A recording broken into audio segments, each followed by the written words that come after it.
bien, bonjour très chers téléspectateurs, que le Seigneur Jésus-Christ vous bénisse. Je vous dis bienvenue sur votre chaîne MRLS TV, sur votre émission Le Bon Sens et la Bonne Version.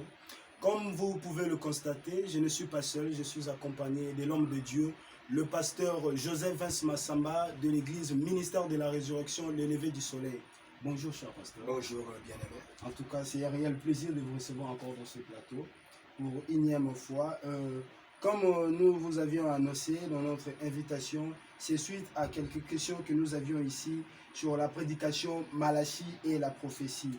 Pour ceux qui ne sont pas au courant de la prédication, vous pouvez aller sur Facebook et taper Ministère de la Résurrection, le lever du soleil, et vous allez faire recherche sur Malachie et la prophétie. Alors vous serez là dans la prédication pour pouvoir comprendre ce qui a été dit. Et nous avions eu à noter quelques points qui nous a tellement importunés. Nous sommes dit de venir vous parler de ça sur Malachie. Bien. Pourquoi dit-on que Malachie était un prophète mineur? Parce que vous l'avez dit dans la prédication que Malachie était un prophète mineur. Alors nous voulons comprendre pourquoi Malachie était un prophète mineur. Je tiens premièrement à vous remercier de m'avoir accordé l'opportunité d'être encore dans votre émission, Le Bon Sens et la Bonne Version. Et donc, je salue le peuple de Dieu qui me suit de loin ou de près, dans le quartier ou dans la ville, ou encore à l'extérieur du continent africain. Que le Seigneur Jésus-Christ vous bénisse énormément. Alors, je vais répondre à votre question. Le pourquoi est-ce que il a été dit dans cette prédication, Malachie étant un prophète mineur. Premièrement, dans des siècles, dans les environs 600, je vois, 6 siècles après, je dirais avant, Le 6e siècle. je crois, si c'est ce que j'avais dit, le 6e siècle, quelque chose comme ça, que ce prophète Malachie a eu à apparaître. Et donc, Malachie, selon l'ordre chronologique des prophètes juifs, il est le dernier des prophètes. Et comme vous pouvez le remarquer dans la Bible, si bien que cette Bible qui était autrefois rouleau, nous voyons que Malachie est placé en dernier comme le prophète de l'Ancien Testament. Oui, le dernier. Placé comme en dernier pour l'entrée du Nouveau Testament. Et donc, le pourquoi est-ce que ce prophète est appelé ou encore qualifié comme le prophète mineur? C'est parce que Malachie, au 1, il n'a pas eu un message de grande envergure. Je répète, Malachie n'a pas eu un message de grande envergure auquel il pouvait présenter au peuple de ce siècle-là. Et au 2, Malachie n'était pas le souverain du peuple. C'est-à-dire, Malachie n'avait pas une mission de conduire le peuple de vers. Ça, c'est au 2. Donc, il n'avait pas un message de grande envergure auquel il pouvait donner à un peuple qui était sous sa responsabilité pour le conduire vers.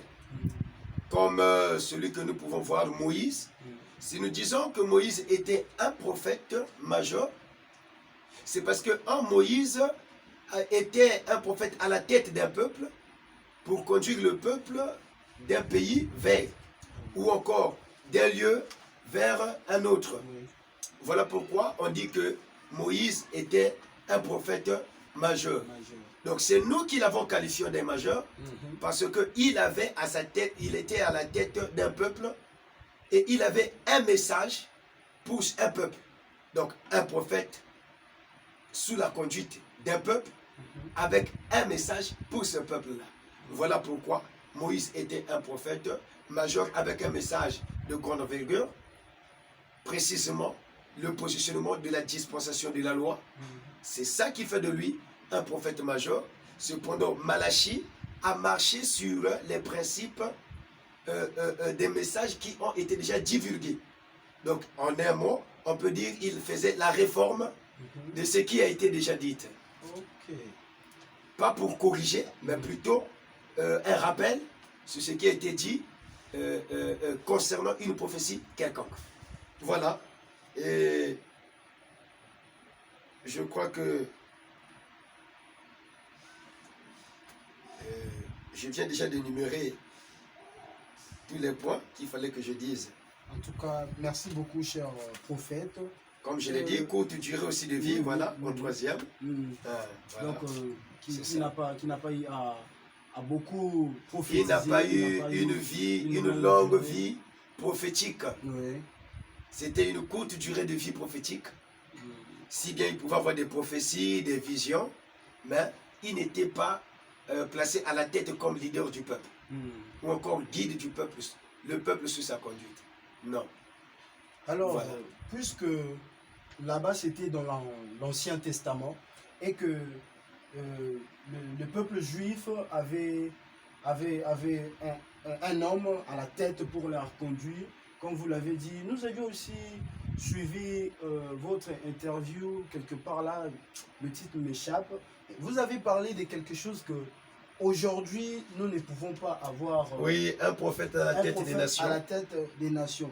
C'est là aussi, nous avions aussi une question pour dire que est-ce qu'aujourd'hui, nous pouvons avoir un prophète majeur portant un grand message pour qu'il y ait des prophètes mineurs qui viendront pour faire des réformes sur ce que le prophète majeur a eu à parler. Parce qu'aujourd'hui, nous avions déjà, tous nous connaissons, nous avions des gens qui parlent déjà, si nous pouvons déjà divulguer cela.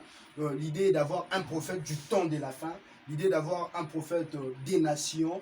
Donc, que pensez-vous de cela? Est-ce que nous pourrons avoir un prophète majeur ayant un message et puis avoir des prophètes mineurs qui feront la réforme de ce message, puisque Moïse dans l'Ancien Testament il avait un message de faire sortir le peuple juif dans l'esclavagisme pour leur amener dans la terre promise comme Dieu l'avait mandaté. Aujourd'hui, est-ce possible que cela puisse avoir lieu?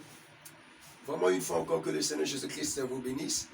Amen. Mais au juste, je ne pensais pas qu'on devait atterrir par là. Je ne dis pas que c'est l'atterrissage, peut-être que c'est la descente. C'est encore une descente partielle.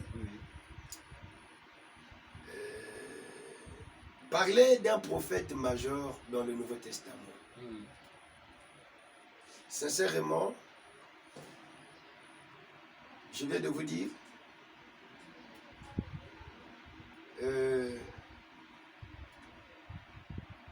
comme vous venez de le dire aujourd'hui là, qu'on puisse parler d'un prophète, cette idée, il faudrait que l'idée ressorte de la Bible. Et pour que l'idée ressorte de la Bible, nous devons d'abord savoir qu'est-ce que la Bible dit. La Bible nous dit quoi? Avant que nous y allions pour raconter ceci, cela, j'aimerais que nous puissions d'abord prendre la Bible. Je crois le livre de Matthieu 11. Pour voir si on peut avoir un prophète à la tête des nations. Des gentils. Rapidement, permettez-moi. S'il vous plaît, permettez-moi. Je sais que l'heure urge.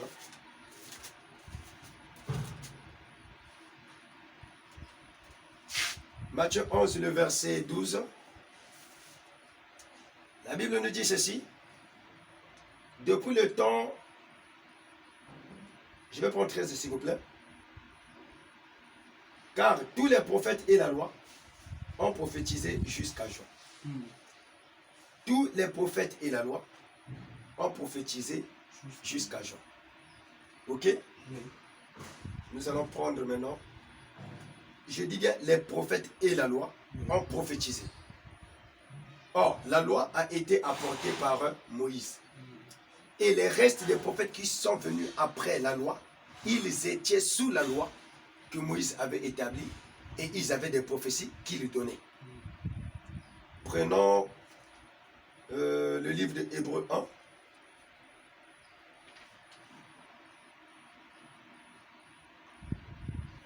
Hébreux 1, le verset 1.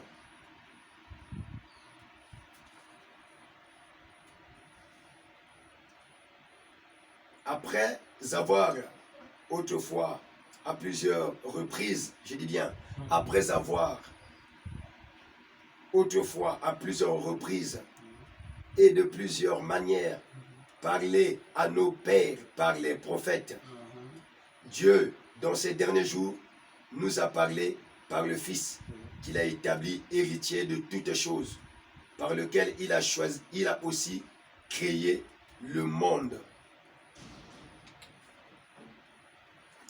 J'espère bien qu'ici, ce n'est pas moi qui parle, mais c'est la Bible qui parle, et c'est Paul qui parle. Très bien. Continuons. J'espère bien que nous aimons tous la Bible. Bien sûr. Oui.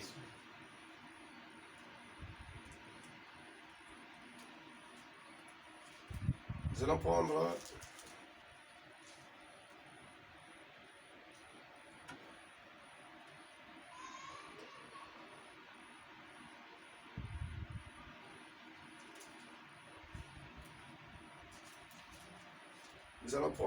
nos Bibles dans le livre d'Éphésiens. Éphésiens.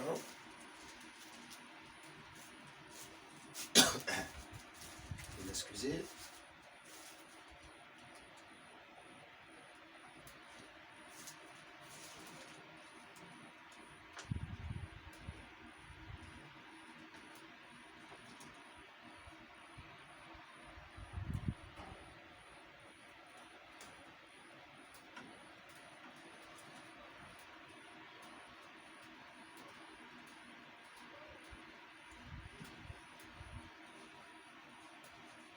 Je vais commencer à partir du verset Éphésiens 3, le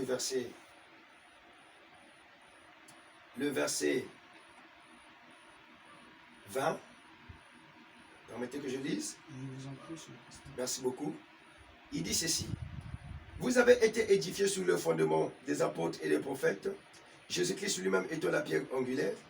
En lui, tout l'édifice bien coordonné s'élève pour être un temple saint dans le Seigneur. En lui, vous êtes aussi édifiés pour être une habitation de Dieu en esprit. Amen. Bon, je vais terminer par cette écriture. Osée 12, je crois.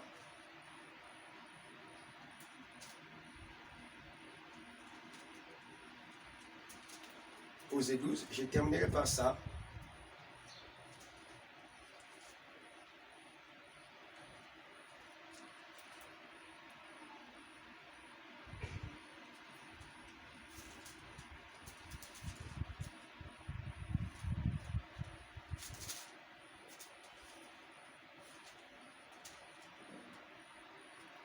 Osée 12, 14.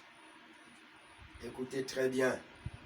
Par un prophète, l'Éternel fit monter Israël hors de l'Égypte, et par un prophète, Israël fut gardé. Je m'arrête là. Alors, cher pasteur, est-ce qu'il y a un prophète majeur aujourd'hui? Oui. C'est une question qui serait un peu bouleversante pour certaines personnes qui vont peut-être entendre ceci. Dieu, en ces derniers jours, nous a parlé par le Fils. Le Fils, les derniers jours dont on parle, ce n'est pas qu'aujourd'hui. Si bien qu'il était dit dans le livre de Timothée, il est dit ceci, que dans les derniers jours, il y aura des temps difficiles. Mais les derniers jours n'ont pas commencé aujourd'hui. Les temps difficiles n'ont pas commencé aujourd'hui. Les derniers jours ont commencé il y a bien des décennies, 2000 ans aujourd'hui. Et Paul dit, en ces derniers jours, donc nous voyons que les gens ne peuvent pas parler du temps de la fête qu'aujourd'hui. ou les derniers jours qu'aujourd'hui. Oui. Pour ainsi dire que non, on attend un prophète major. Écoutez-moi très bien. Les prophètes majors ne peuvent pas exister aujourd'hui. Mais pourquoi, cher pasteur? Parce que D'accord, le pourquoi. Parce que la dispensation, il n'y a eu que 2 dispensations. 2 grandes dispensations, pour ne pas dire 2 grands carrefours. Pour ne pas dire 2 grandes jonctions. Il y a eu la dispensation de la loi, dont il y a eu un homme à la tête de ce peuple, Oui. pour effectuer ce que nous appelons le mot exode. Oui. Donc la loi était le premier message. Et nous voyons, il y a eu une deuxième dispensation, la dispensation de la grâce. Et donc quand on parle de la loi, il s'agit de la crainte, du respect. Quand on parle de la loi, il s'agit ici de la miséricorde, c'est-à-dire la grâce, la miséricorde, le pardon. Est-ce que je me fais comprendre, s'il vous plaît? Oui, bien sûr. Donc, 2 grands messages et que 2 dispensations. 2 grands messages, 2 dispensations. La loi et la grâce. La loi nous enseigne le respect, la crainte. Oui. La grâce nous a enseigné la miséricorde, le pardon. Et quand vous voyez ces 2 grands messages,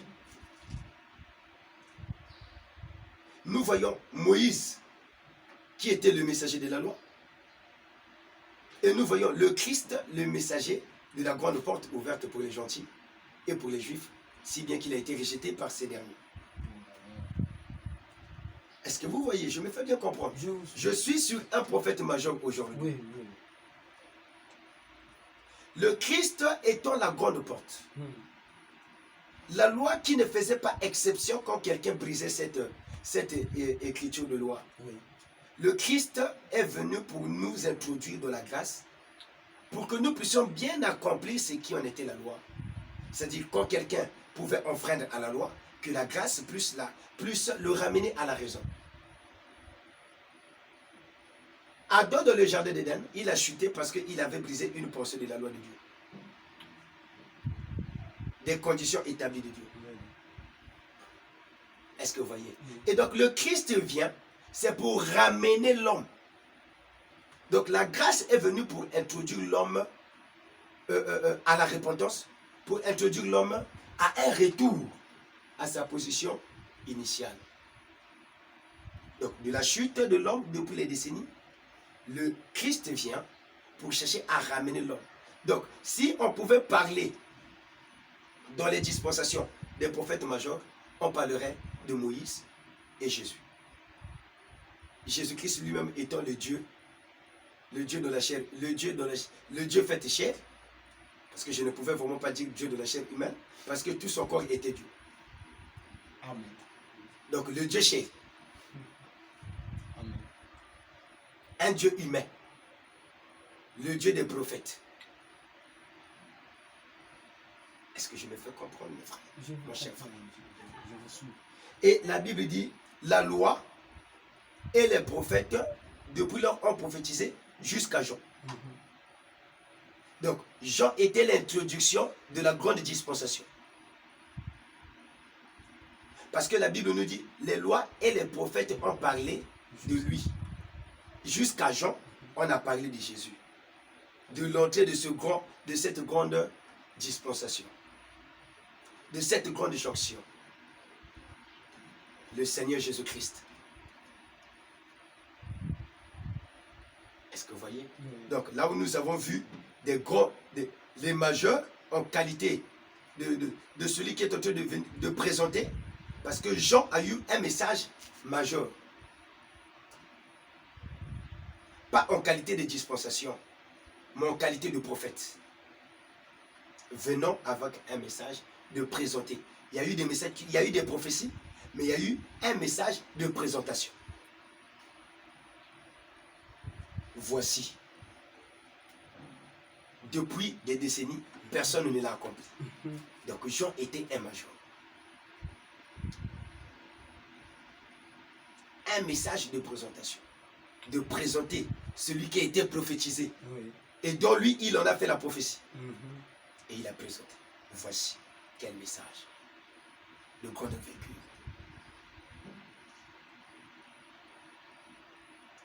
Moïse, le père de la dispensation de la loi. Le Christ vient étant le père de la dispensation de la grâce. Et lui-même, il a dit que je viens pour accomplir. Pour accomplir quoi? C'est la loi, pas pour l'abolir, mais l'accomplir.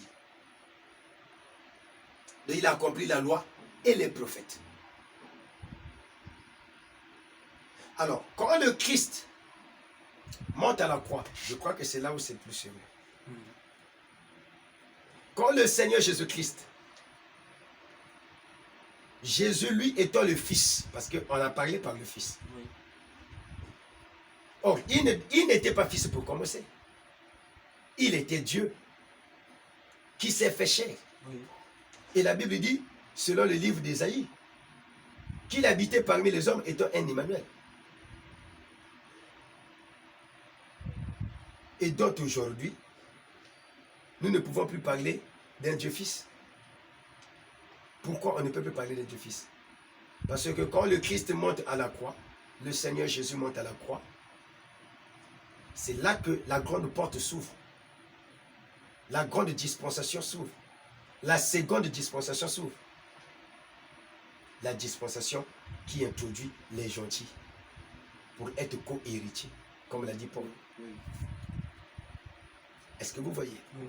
Donc, et le Christ en montant à la croix, la Bible dit qu'il a été percé à son côté gauche.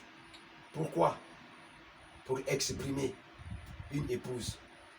Pour exprimer le retour des ministères. Pas un ministère. Parce que lui, il était l'incarnation de tous les ministères. Et quand il est parti, il a rendu l'âme, il revient à la vie. Nous entendons parler dans le livre d'Éphésiens 4:11 des prophètes. Pas un prophète majeur, pas un prophète mineur, pas un docteur majeur, pas un docteur mineur. Donc, dans tous ces ministères, il n'y a pas un ministère distingué au niveau du majeur qui peut prendre la responsabilité de tous les restes des ministères pour apporter un message qui leur sera En dehors diffusé. du message auquel le Christ a eu à porter, celui d'introduire la grâce qui ouvre la porte ou qui ouvre des cheminements. Je dis bien des petits parchemins de messages. Je dis bien des petits messages. Parce que le Christ lui-même en venant, son message culminant, c'est de nous ramener.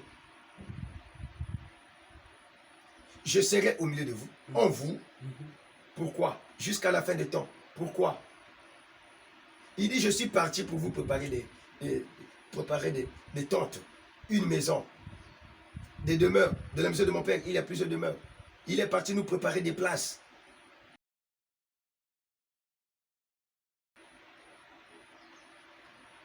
Mais ces places qu'il est allé nous préparer, ce sont nos corps angéliques. Tout simplement dit ce que nous appelons théophanie. Est-ce que vous voyez?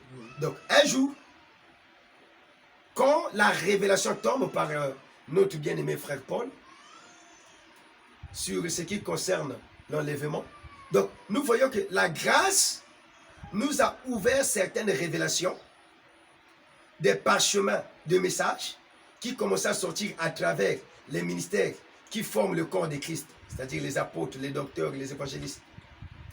Comme Paul l'a dit, nous formons un seul corps. Quel est ce corps? C'est le corps mystique de Christ que nous formons. Les apôtres, les docteurs, c'est eux qui constituent ce corps.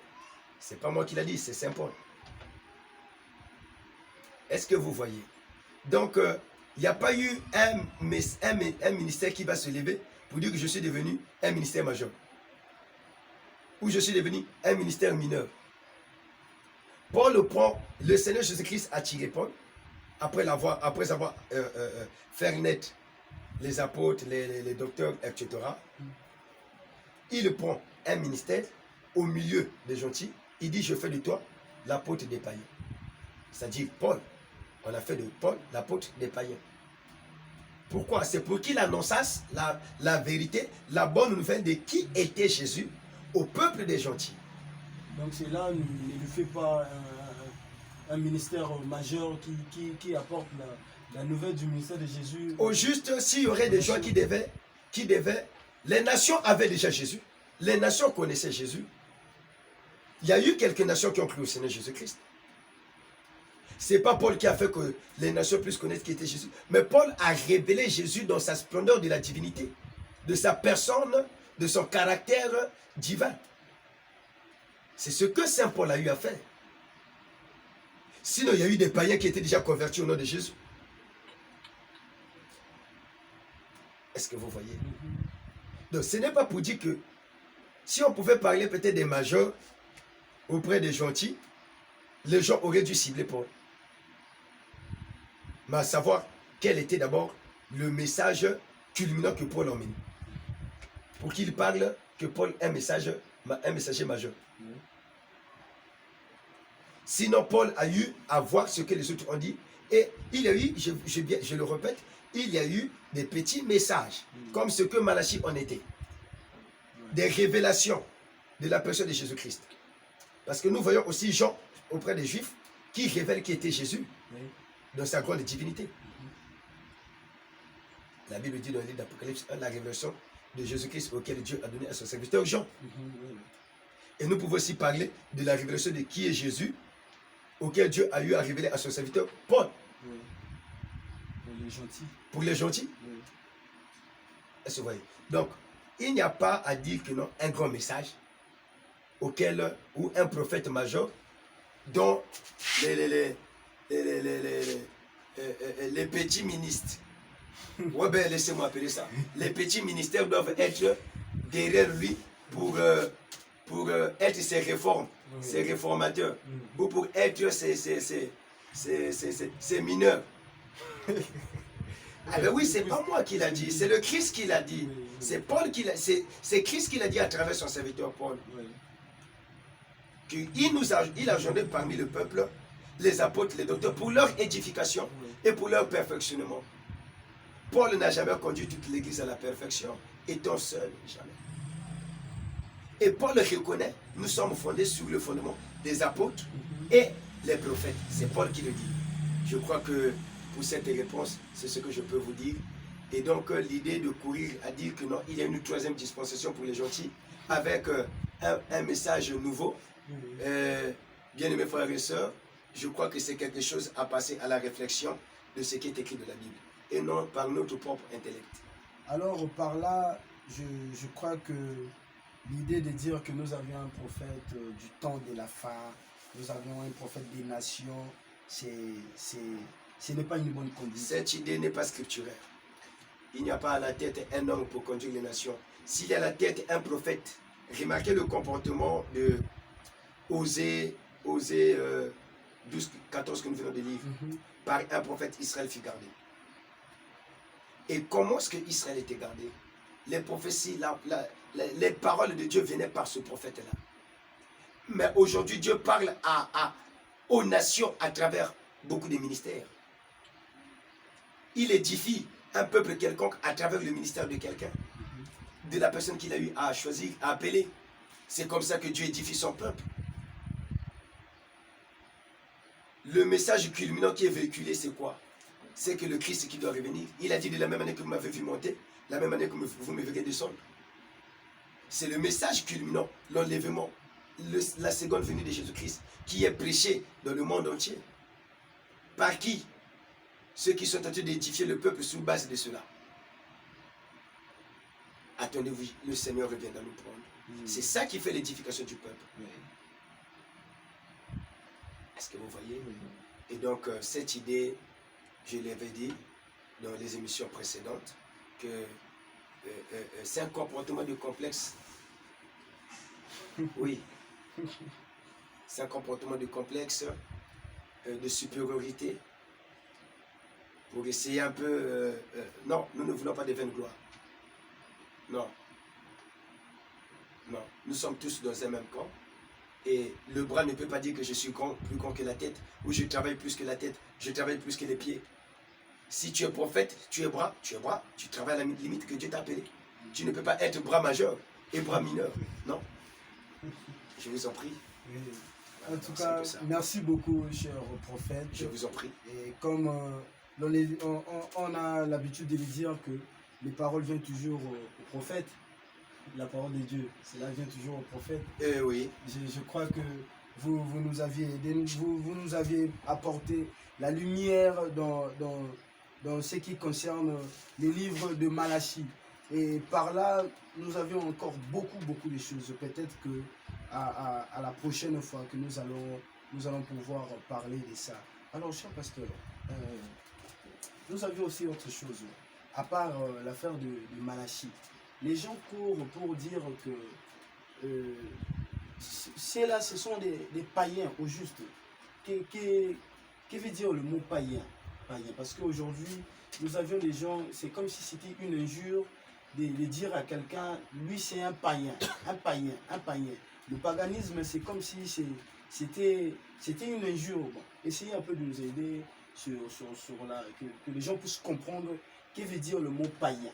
Païen, là, le paganisme, ça veut dire quoi?